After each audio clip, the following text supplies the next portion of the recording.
se prohíbe el loto por haber seguido editándose durante la ocupación alemana. En 1947, auspiciado por Le Parisien Libéré y por L'Équipe, el nuevo diario creado por Godet, el Tour vuelve a arrancar.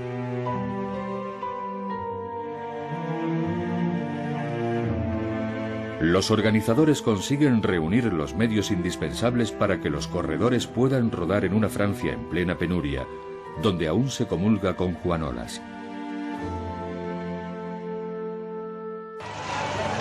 Y así empieza este primer Tour de la Paz recobrada. El primer maillot amarillo es René Viettot, ahora líder del equipo de Francia. Pero a partir de la tercera etapa, un pequeño corredor del equipo de Bretaña comienza a hacer de las suyas. Y tras zafarse del pelotón, llega en cabeza a Estrasburgo, bajo la atenta mirada de Jacques Duclos, dirigente del Partido Comunista francés. En el podio, el público aclama a Jean Roby, que con su aspecto de gnomo con orejas de soplillo ha sido el gran animador de esta carrera, que atraviesa una Francia desfigurada por los estragos de la guerra.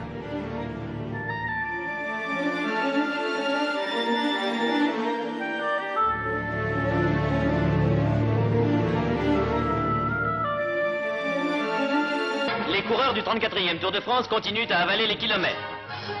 La 6e étape Besançon-Lyon, qui précède les premiers cols alpestres, commence dans le calme, mais après Lons-Saunier, le Français Tesser se détache pour se lancer à la poursuite du régional Bernard Gauthier, qu'il rattrape bientôt pour gagner au sprint cette 6e étape.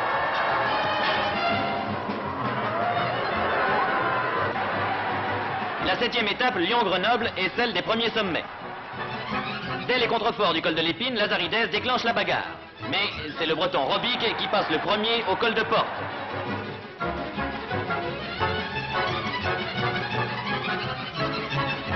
Puis il s'échappe bientôt jusqu'à Grenoble où il prend 5 minutes d'avance sur Brambilla et 6 minutes sur Ronconi qui ravit le maillot jaune à Viettot. Entre Grenoble et Briançon se situent le Glandon, la Croix de Fer, le Lotaret et le Galibier. C'est encore Lazaridès qui déclenche les premières échappées au pied du Glandon. Mais Camellini, qui commence une magnifique échappée, se sauve dans la Croix de Fer et franchit en vainqueur le Télégraphe et le Galibier. Il fonce enfin dans la longue descente sur Briançon, où il reprend plus de 14 minutes à Ronconi, toujours détenteur du maillot jaune.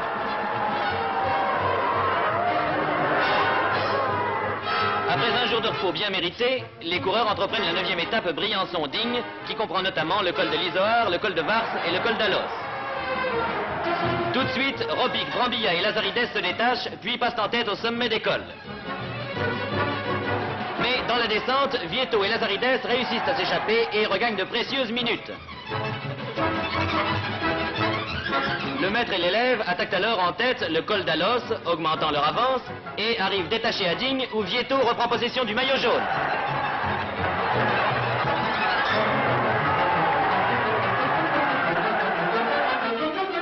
L'itinéraire de la 9e étape Digne-Nice emprunte des routes familières à Viettot. La végétation méditerranéenne, la promenade des Anglais, la baie des Anges sont des terrains où l'on pensait que le maillot jaune consoliderait sa position. Cependant, dès Sospel, Lazaridès, Ronconi et Camellini se détachent.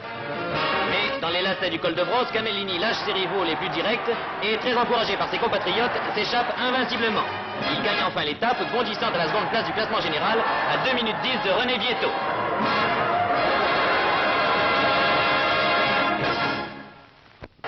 Les Tours de France continuent leur périple. Les voici quittant le vieux port de Marseille et se préparant à couvrir les 165 km qui les séparent de Montpellier.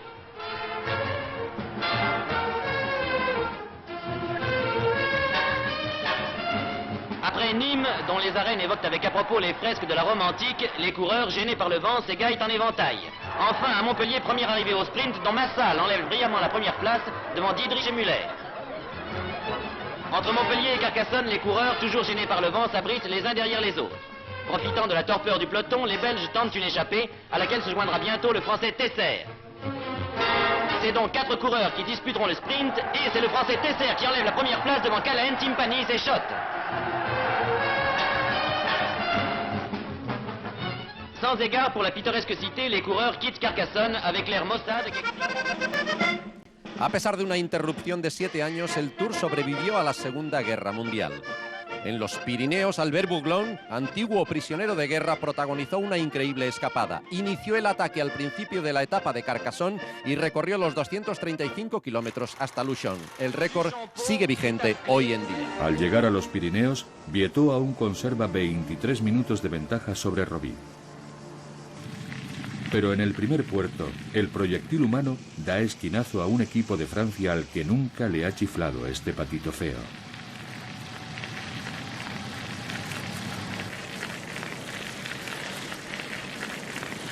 No es un hombre atractivo, con su casco de cuero diseñado para las caídas más que para la gloria, pero posee esa rabia interior que permite derribar montañas. En el Tourmalet, Robic está pletórico.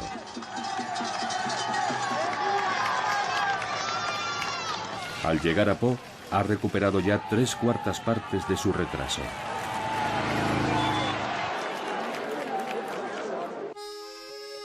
Ante un espejo y bajo una sencilla máscara de jabón, este hombre sencillo revela el rostro de una Francia aún renqueante. 17e étape. Au passage à Royan, peloton compact. Mais à 80 km des Sables d'Olonne, Tassin s'échappe et gagne nettement détaché. Départ des Sables, passage à Nantes.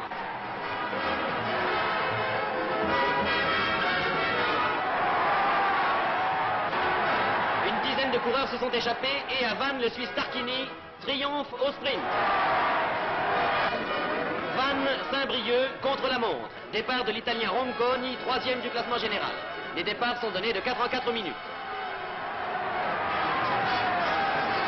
Au mur de Bretagne, Jean Robic est follement acclamé. Ronconi passe à son tour, bien placé, et Brambilla, qui fait une course extraordinaire, grignote seconde par seconde le maillot jaune de Vietot, dont le moral, fortement atteint, a brisé la cadence. Et à Saint-Brieuc, c'est Impenis qui remporte la première victoire belge du Tour. Brambilla arrive et les chronos impitoyables lui donnent le maillot jaune. Et c'est de Caen, ville martyre, que sera donné le départ de cette dernière étape qui va tout changer au classement général. Deauville. A la salida de la última etapa, antes de París, Robic aún está a 3 minutos de distancia del maillot amarillo. Pero al salir de Rouen, es alcanzado por 2 corredores del equipo de Francia,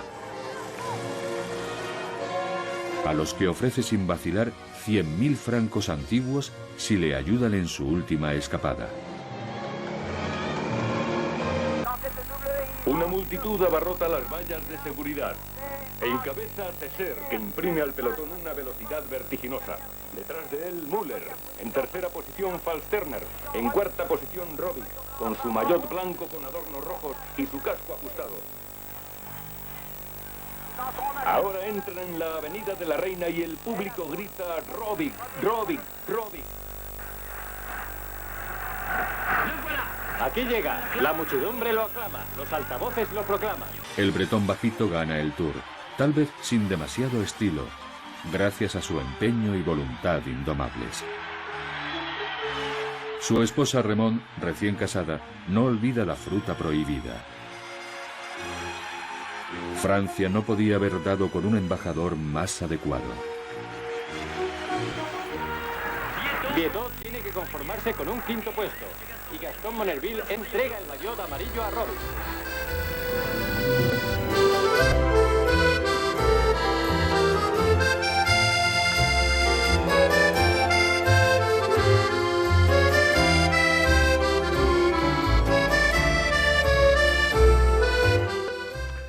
En los Tours de 1947 y 1948 no participaron ciclistas españoles. 1948, immenso orologio solare, la Tour Eiffel ha segnato 10 giri del sole. Gino è tornato ormai campione glorioso presso l'Arco di Trionfo e a difenderlo dall'entusiasmo degli ammiratori occorrono i cordoni della polizia. Ritrova le cifre 1 e 3 della prima vittoria, rovesciate. Sarà buon augurio? Macario dice di sì. 31 no, è un numero che lui può pronunziare senza aggiungervi altre N. Farà del suo meglio Gino. Binda, che se ne intende, sorride a pronostici radiosi. Ronconi, capitano dei cadetti, è ottimista ma non avrà fortuna. L'Italia è con voi, ragazzi. Voilà Robic, maglia gialla 47, piglierà certe cotte. Primo a sinistra Bobet, la rivelazione di questo tour. La mastodontica pedalata si inizia con una parata per le vie di Parigi. Da Palais Royal per Rue de Rivoli si sbocca l'Étoile. Tutta Parigi sportiva applaude al brillar di manubri. Variopinte maglie sul gran fiume d'asfalto dei Champs-Élysées.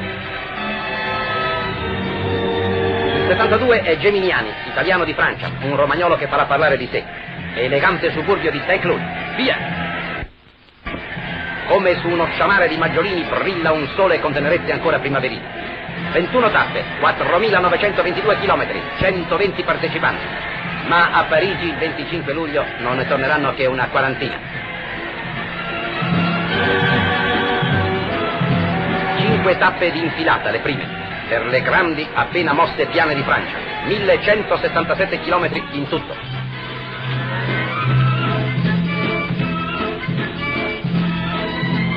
Nato veramente con la furia francese questo tour quarantottesco. Per cominciare si battono i 45 all'ora.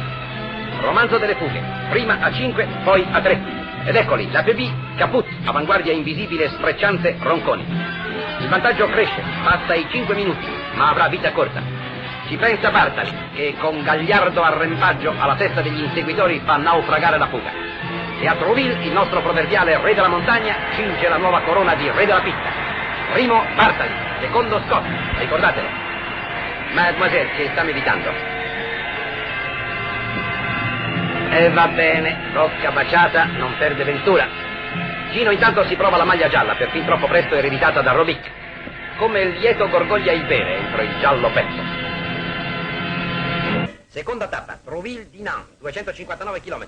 Alla testa di 12 fuggiaschi, fra i quali sono quasi tutti gli italiani, Bartali prova la maglia gialla. I francesi corrono alla revanche, che otterranno per opera di Bobet. Ma Rossello viene fuori nel finale e a Dinant batte in volata Bobet ed Engels. 2 tappe, 2 vittorie nostre, ma senza la maglia gialla che passa ad Engels. Terza tappa ad Ecco, Dinant-Nantes, 251 km. Dormono gli assi, gara appartata di 14 corridori.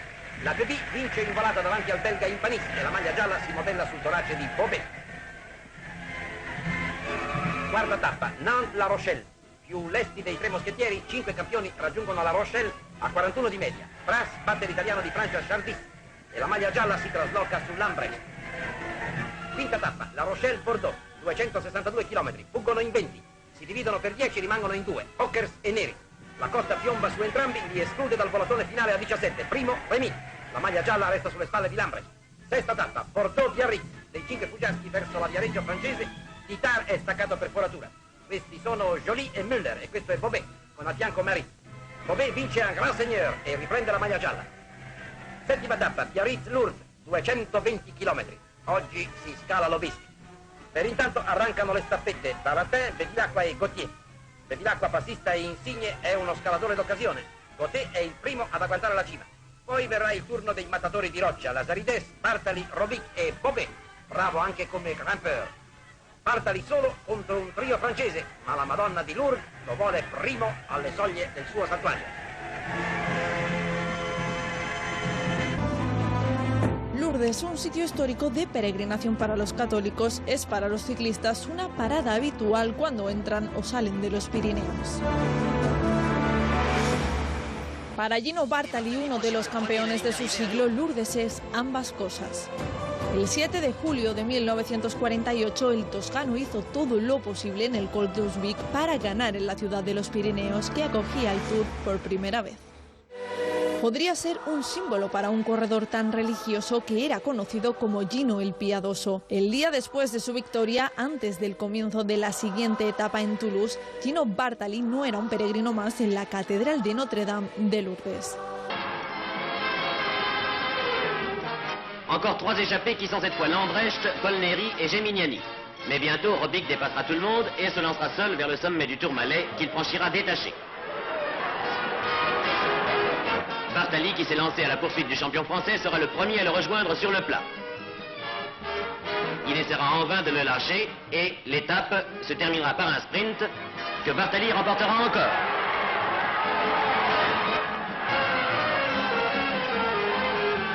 Et voici maintenant le peloton roulant vers Montpellier. Il admire au passage les remparts de Carcassonne, tandis que Maurice Archambault surveille de sa voiture le Belge Impanis, échappé après Lézignan. Dans une longue course solitaire, le champion belge franchit sans être inquiété par le peloton Béziers, puis 7, soit les 150 km qui le séparaient de Montpellier. Il y arrive bon premier, et ravi de cette nouvelle sensationnelle, les journalistes se ruent sur le téléphone, tandis que le vainqueur est justement félicité. De 10e etappe gaat van Montpellier naar Marseille over vlak terrein. Er wordt een stevig tempo gedraaid, maar toch is het duidelijk dat de renners hun krachten sparen voor de Alpenritten. De Belg Impanis, die in Montpellier als eerste aankwam, herhaalde dit kunststuk in deze etappe.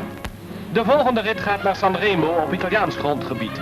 Broeiend warm is het aan de Franse zuidkust. De renners hebben dan ook geen haast, behalve één, Gino Giardis uit de Italiaanse ploeg. Als eerste passeert hij de Frans-Italiaanse grens. En zo gaat hij op Sanremo af, zonder dat iemand veel moeite doet om hem in te halen. Onder een felle zon rijdt de karavaan een dag later terug naar Frans gebied, naar Cannes. Bartali krijgt van zijn Italiaanse vrienden nog wat beste wensen mee. Ook op deze dag gaat in het begin alles heel gemoedelijk. Hier rijdt La Pépi, onbezorgd, alsof hij een plezierreis maakt. Bobet, de leider, en Lazaridè bestijgen de Turini. In de afdaling weet Bobet zijn landgenoot achter zich te laten en zonder verdere strijd wint hij deze etappe. Aan de 13e etappe, dwars door en over de Alpen naar Briançon, zullen de renners met heel weinig plezier terugdenken. 3 bergtoppen in 1 traject. Nog maar 70 man zijn er over van de 120 die in Parijs gestart zijn. Bartali wint. En dat doet hij ook in de 14e etappe naar Aix-les-Bains. De gedunde karavaan beklimt hier de beruchte Galibier. 1100 meter omhoog door ijzige mist, regen en sneeuw. Het vriest hier 3 graden.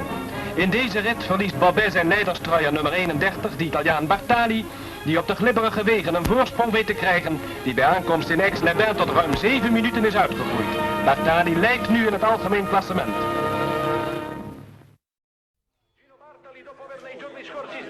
Recuperato tappa dopo tappa, tutto il ritardo che lo separava da lui, è riuscito a dare un colpissimo diretto antagonista, arriva trionfante a Parigi con quasi 30 minuti di vantaggio sul suo giovane rivale francese e oltre 20 sul secondo in classifica, il belga Schotte. I tifosi francesi che si aspettavano una vittoria di Bobet e hanno dileggiato la squadra italiana per quasi tutta la corsa hanno dovuto tacere quando hanno visto spuntare Gino Bartali, l'intramontabile, l'uomo di ferro che con la sua inconfondibile falcata ha polverizzato le speranze francesi di una vittoria che sembrava già conquistata da Louis Bobet.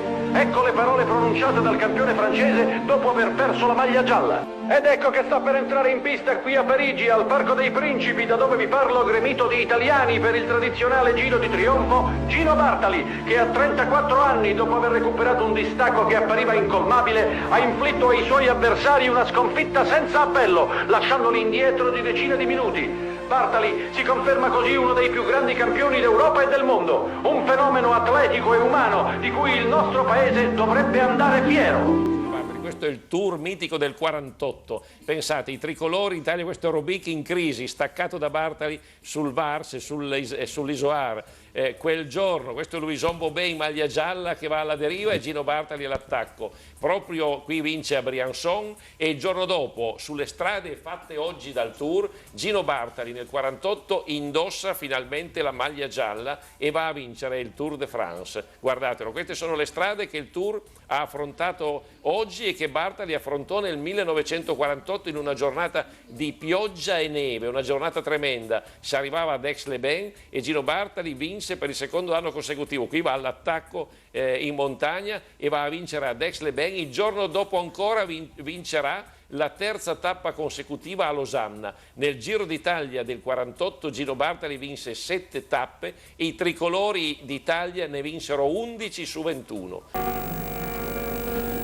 Para los veteranos, el verano de 1948 recuerda al mes de julio de 1926. Frío, lluvia, barro, mala suerte, por no hablar de las carreteras llenas de baches por culpa de los obuses que cayeron no hace mucho. Aquí hay pocos escaladores alados, es demasiado duro. Les gustaría llorar aunque se aguantan. Harán todo lo posible para llegar al final. Solo un hombre lo conseguirá, Gino Bartali, que regresa exactamente 10 años después de su victoria de 1938. Entre los espectadores sigue habiendo desconocidos, estrellas y entendidos, esa mezcla tan característica del Tour de Francia. A Mulhouse saranno più di 32 per il crollo di Bobet e di tutta la squadra francese. 7,5 Gino ne perde nella parsimoniosa tappa a cronometro, ma ne recupera vincendo a Liegi. Corre adesso verso Parigi, vigilato da 26,16 di vantaggio, dai suoi scudieri e da Binda, grande generale. Superstiti di una fuga a 4, Tesser e Corrieri si giocheranno a denti stretti il traguardo finale. Gino pedala verso il trionfo. I parigini gli fanno ala col crescendo di una marsigliese via viva. Parco dei Principi, lo scatto infuocato di Corrieri brucia Tesser. L'ardente siciliano è primo quest'oggi come lo era stato a Metz. Un minuto dopo un altro italiano, Seghezzi, vince l'ultima volata. Bartali ha ritrovato 10 anni dopo il trionfo dei suoi 24 anni. Come allora, meglio di allora. ¡Viva Bartali! Varios días después, los italianos conquistaban su segundo Tour de Francia 10 años después de su primer triunfo en 1938. L'enthousiasme, les coureurs, le maillot jaune. Gino Bartali a gagné le Tour de France pour la deuxième fois. Una victoria que celebró primero en el Parc des Princes y luego en Castel Gandolfo cuando volvió a Italia, donde el Papa Pío XII le dio su bendición.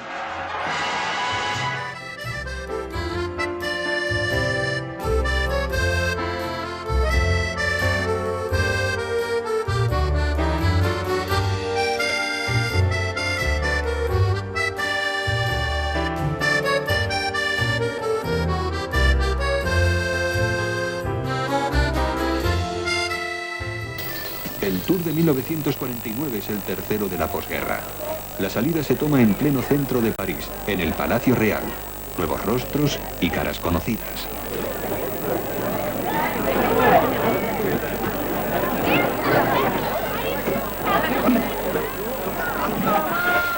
Pero el público solo tiene ojos para el equipo italiano, del que se dice que es mágico. Bartali, el señor, Magné, el cadete y sobre todo el vencedor del último Giro, Fausto Coppi. Luego el apuesto Louison Bobet, en el que hay puestas muchas esperanzas.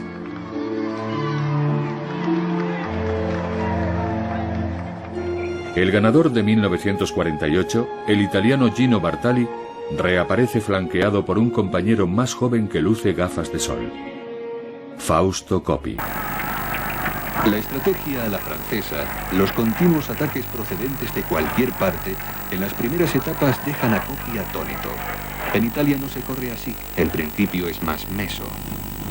Coppi importa nuevos métodos. Cada miembro del equipo sirve al campeón del momento. Se habla de gregarios, pero es más bien un intercambio. El líder comparte sus ganancias en caso de victoria.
En la carretera de Avranches, Coppi sufre una caída tras una colisión y se lesiona.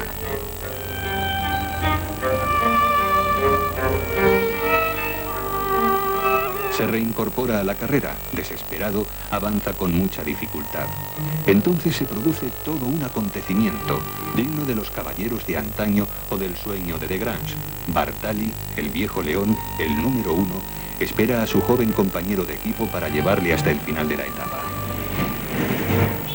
Coppi llega a Saint-Malo con más de media hora de retraso.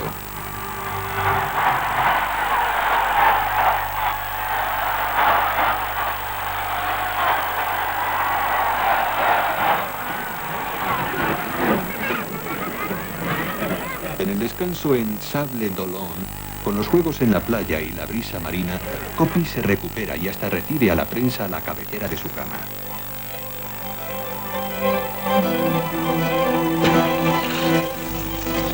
Los mecánicos no descansan. Las etapas de descanso en el Tour son cada vez menos frecuentes y más cortas. La carrera, el público, los anunciantes exigen más a los corredores y los corredores más a las máquinas. En la contrarreloj, Coppi recupera 9 minutos de golpe en la clasificación general.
Este año de 1949 fue la primera vez que el Tour entra en España en la 9ª etapa en San Sebastián.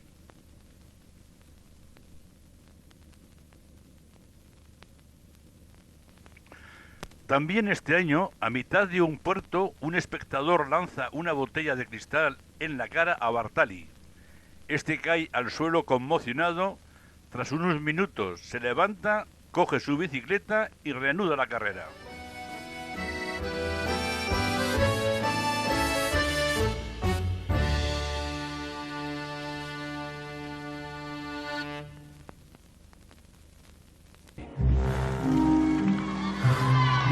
Pero el duelo franco-italiano no da para mucho. Tras 10 días de carrera, Bové se baja de la bici y abandona, víctima de un inoportuno pinchazo.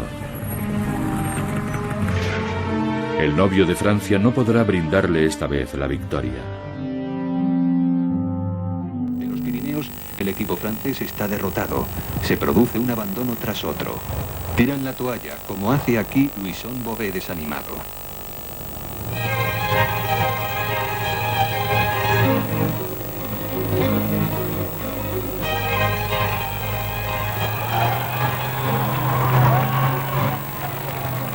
Viendo a Coppi recuperado, otros sacan fuerzas, fervor o coraje, como Robic en Luchon.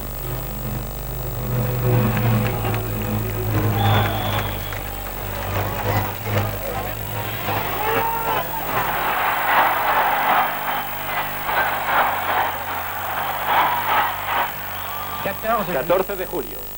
El calor agobia a los 69 supervivientes que afrontan la 13ª etapa. En el día de la fiesta nacional tendrán que recorrer los 289 kilómetros que separan Toulouse de Nîmes.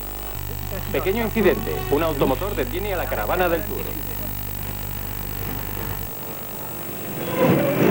La larga caravana publicitaria aprovecha para recuperar terreno. No se ha producido ningún incidente en la carrera. Camellini cae. Camellini se enfada.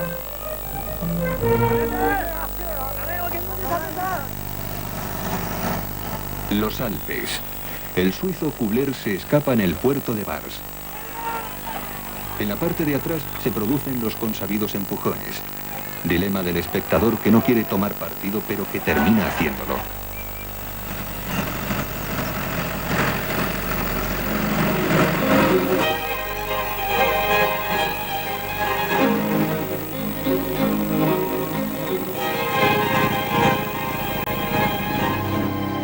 Nadie podrá este año con los dos divos italianos que arrasan en el Tour,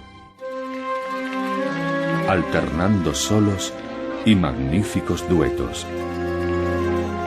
Derrotada en la guerra y en pleno marasmo económico, Italia cuenta más que nunca con sus campeones para reincorporarse al campo de los vencedores. En el Isoar, Coppi recuperó sus alas. Ese mismo día, Bartali, su viejo compañero, cumplía 35 años.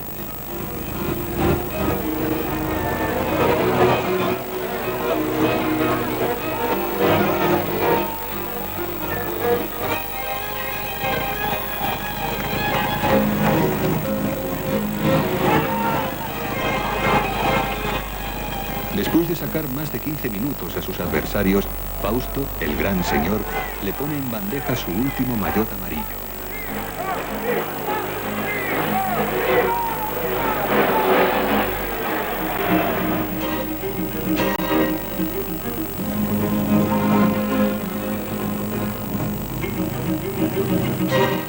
Al día siguiente, Fausto crea su propia leyenda con un 49-13, es decir, un desarrollo de 8 metros por pedalada.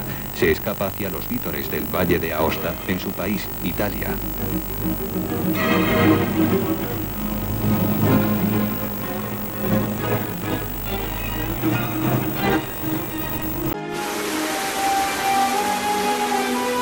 Al aproximarse al puerto de Petit-Saint-Bernard, el viejo Bartali viste de amarillo por última vez.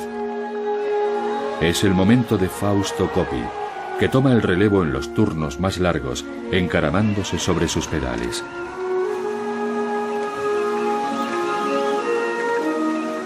La era romántica del ciclismo alcanza su máxima belleza en estos paisajes aún vírgenes de publicidad, donde solo existe el cara a cara con la montaña, y donde incluso el público parece levitar. Al llegar a Aosta, es Coppi quien rocía la victoria y se alza con el maillot amarillo. En casa, en territorio italiano.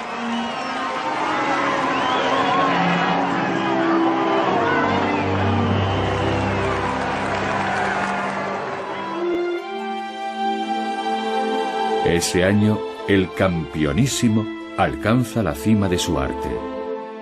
Ahora ya no pedalea, sino que compone.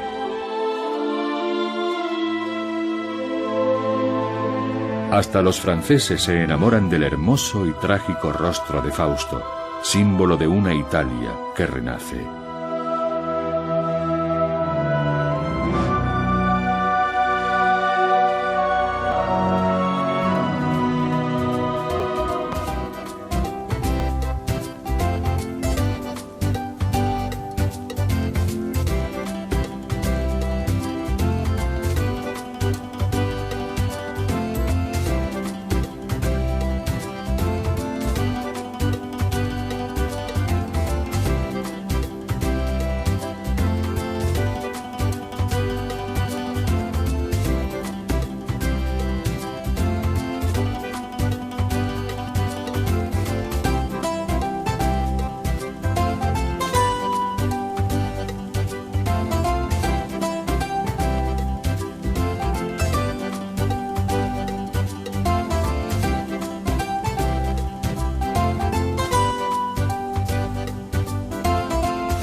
En la contrarreloj del día siguiente, Coppi corre de forma ejemplar. Excepto Gino Bartali, todos están a más de 25 minutos.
Francia se entusiasma con el campeonísimo, y eso no es todo. A partir de ese día, Coppi será la estrella del ciclismo mundial y merece el respeto.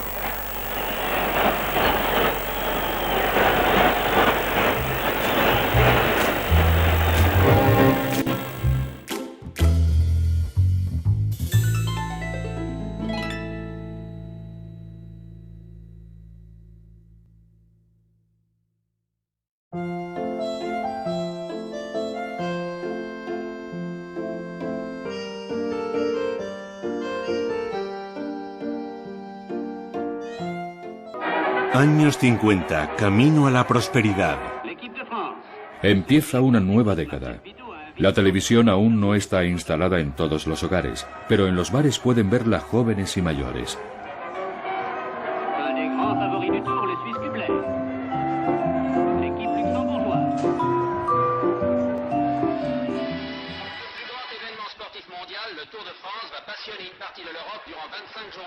Place du Palais Royal se déroule devant une foule de badauds et de supporters enthousiastes.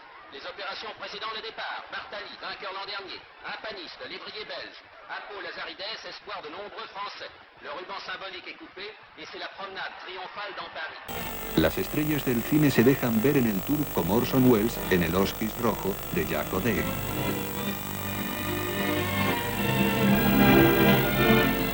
Los jóvenes colocan en sus habitaciones las páginas centrales del Miroir Sprint y se intercambian las envolturas de los chicles. La Vuelta Ciclista a Francia es alegrada por el sol en la tercera etapa que conduce a los corredores a Lille. 8 ciclistas consiguen escapar del resto de sus compañeros y emprenden gallardamente la ascensión hacia Namur. Los belgas Blom y Derrick alcanzarán los primeros puestos. Les separan 9 minutos del resto del pelotón. En el paso de la frontera siguen destacados los 8 corredores. Al llegar a Lille, Gautier puede ostentar el distintivo del ganador. Logró el primer puesto en la clasificación general. La cuarta etapa se desarrolla entre Lille y Rouen. La Sarri tiene todo en contra suya, los accidentes y el mal tiempo. Los italianos, que todavía no se han retirado de la prueba, suman todos sus esfuerzos para permitir que Bartali llegue en buena forma a la ruta de la montaña. La etapa de Rouen la gana el belga Oker, mientras que Bernard Gautier seguía conservando el primer puesto en la clasificación general. Dritta verso il sud ad abbreviare la distanza che la separa dal primo ostacolo montano. Distesa sulla Loira, Saumur accoglie un plotone eccitato dalle disposizioni combattive di qualche scavezzacollo. Ma nessuno dorme sugli allori e la vita è resa impossibile ad ogni fuggitivo. Nel mezzo del grosso, Kubler bada ai rifornimenti assicurati dalla solerzia dei gregari. Ma in coda tutto è purtroppo finito per Mahé, caduto rovinosamente con una clavicola spezzata. Ai bordi della strada la sfortuna gli ha tarpato le ali.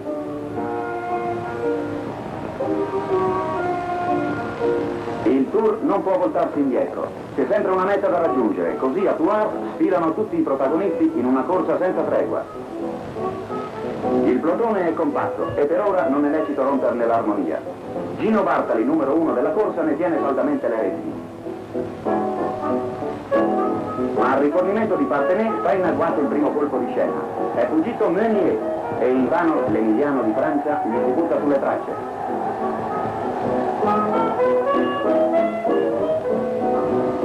Nel gruppo però la reazione viene subito organizzata. Si fa largo ad un ardito plotoncino che spinge con tanta forza da perdere ben presto per la strada buona parte dei componenti. L'andatura supera i 40 orari, anche Meunier viene gradualmente costretto alla resa. Sul ponte del Touré gli inseguitori restano in 7, ma soltanto i 3 più forti, Magny, Ockers e Bobet, potranno coronare la loro galoppata.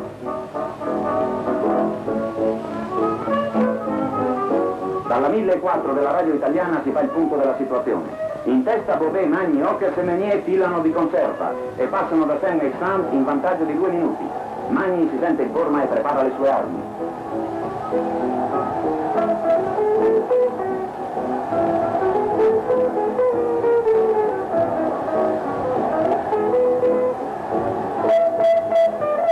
Siamo ormai a Niort, piccola cittadina che accoglie per la prima volta il Tour.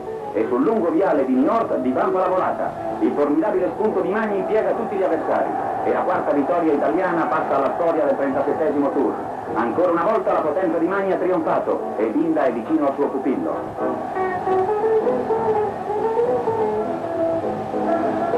Quasi 80 corridori ingrossano il gruppo che giunge ad 1 minuto da Magny. Bartali è tra essi. Al nostro campione la corsa offrirà ancora la possibilità di far valere. Los coches privados que ascienden hacia el Tourmalet son aún excepcionales, pero entre ellos ya hay algún 4x4, un vehículo muy popular. La atmósfera festiva que reina en las cuestas es una clara demostración de que el recuerdo de la guerra se va desdibujando, en un país en el que empieza a florecer la esperanza.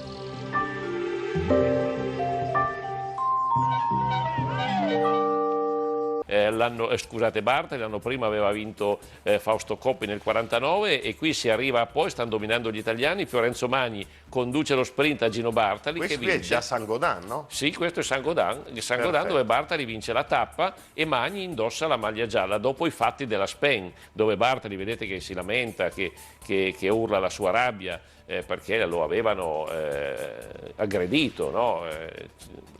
Bartali e Coppi, Bartali e Magni, finita questa tappa, salgono su una macchina dell'inviato dell'unità Attilio Camoriano. Mentre si dirigono verso l'albergo, Bartali dice a Magni: bravo Magni, ma sappi che io mi ritiro. Tu hai vinto il Tour, hai la maglia gialla, ma io torno a casa. E io torno a casa. Magni incredulo dice: ma cosa sta succedendo? E Bartali dice: no, io non voglio essere trattato male. Il commissario tecnico era Alfredo Binda. Binda non obbligò Magni ad abbandonare, ma Magni disse: se questo è l'ordine abbandono anch'io. Fatto sta che la nazionale si ritirò in blocco. Fu un episodio che fece discutere tantissimo. I francesi, in particolare il direttore del Tour Godet, cercarono in tutti i modi di convincere gli italiani a restare, ma la decisione fu irremovibile. L'Italia a casa. Sin embargo, en Saint-Gaudens, el italiano Bartali abandona la carrera tras ser agredido por un grupo de espectadores que, demasiado empeñados en que gane Francia, están hasta el gorro de esos italianuchos que no paran de ganar. El viejo Gino y el equipo italiano abandonan el Tour y su chauvinismo.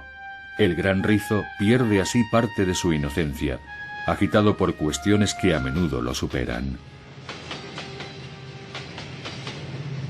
Saint-Gaudens, 1950. Bobet, el campeón francés, se rindió a Bartali. Magny vestía de amarillo. Cruzar los Pirineos fue un verdadero caos ese día. Bartali reconoció que se sintió amenazado físicamente por el público, que se mostró muy agresivo en el puerto de Aspen. Los corredores italianos abandonaron el Tour. E Gino è tornato a Focette, è di nuovo con i suoi ragazzi. Il più piccolo è d'accordo con papà, anche lo sport italiano è d'accordo. Senza applausi, senza ricompense materiali, ma è come se il vecchio avesse vinto un terzo Giro di Francia. Ce lo dice lui adesso, perché è tornato a casa. La soddisfazione della società degli sportivi italiani e da parte migliore degli sportivi francesi mi è stata di grande conforto. La mia soddisfazione naturalmente è incompleta e amareggiata. Mi sentivo in piena forma ed avevo preferito portare a termine il Tour e dare ai miei amici un'altra soddisfazione. A la espera de los Alpes, donde Bobé espera jugar sus cartas, y en este período que precede a la descolonización, Francia recurre a sus argelinos. Y a un paso de retomar sus antiguos reflejos paternalistas, reúne un puñado de colonizados en el equipo norte de África. Los únicos a los que no molesta esta temperatura asfixiante son los magrebíes. En la travesía de Narbona, Saf y Molinés, con su figura de muñeco, se han escapado del pelotón. Están avanzando a un ritmo infernal, aumentando sin cesar su ventaja. Pero incluso alguien con el aguante de un camello está expuesto a una apoplejía. Sobre todo después de abusar de las anfetaminas, tan populares en el pelotón.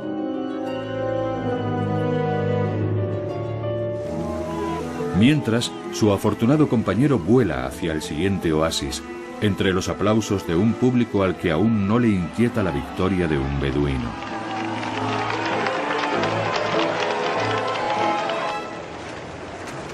En los comienzos de los 50, sigue de moda una cierta forma de inocencia. A la salida de Niza y ante la mirada divertida y desprovista de toda maldad de las cámaras, se juntan el gigante y el enano de la carretera. Una banalidad de la que Louison Bobé intenta huir. Tan intrépido y valeroso como siempre, se ha convertido en el emblema de la recuperación.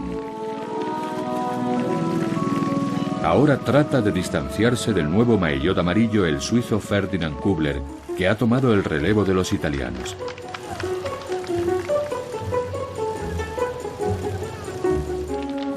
Aún en cabeza, Bobé alcanza las primeras rampas del Isoire.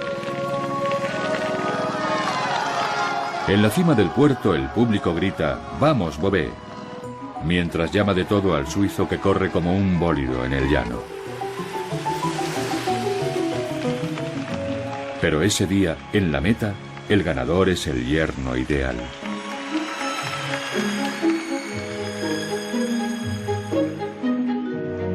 Pero Jacques Godet, el director del Tour, no está convencido del todo. Ganar una etapa no es lo mismo que ganar la carrera. Y este año es Kubler quien se impone en el Tour. Está claro que, entre la Italia pobre y la Suiza acomodada, a Francia le cuesta hacerse un sitio.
Sia i cadetti che la squadra principale. E addirittura pensa a una tappa doveva concludersi in quel tour a Sanremo, la fecero finire a Mentone per paura di ritorsioni dei tifosi italiani dopo tutto quello che era accaduto. Ecco, resta un ritiro comunque secondo me un po' a tinte gialle, perché Magni poteva fermarsi, una nazionale si poteva lasciare in Francia anche se Gino Bartali vuole ritirarsi. Il tour, lo vediamo questa immagine, venne vinto da Ferdi Kubler. Ferdi Kubler era un per carità ottimo corridore svizzero, ma nelle gare a tappe Kubler era sempre arrivato alle spalle di Magni, quindi è quantomeno corretto dire che probabilmente quello sarebbe stato il Tour di Fiorenzo Magni. Ma l'hanno detto in tanti, l'ha detto Jacques Godet, il grande patron del Tour, a Magni in più occasioni dopo questa vicenda. Questo è il Parco dei Principi, il Giro d'Onore.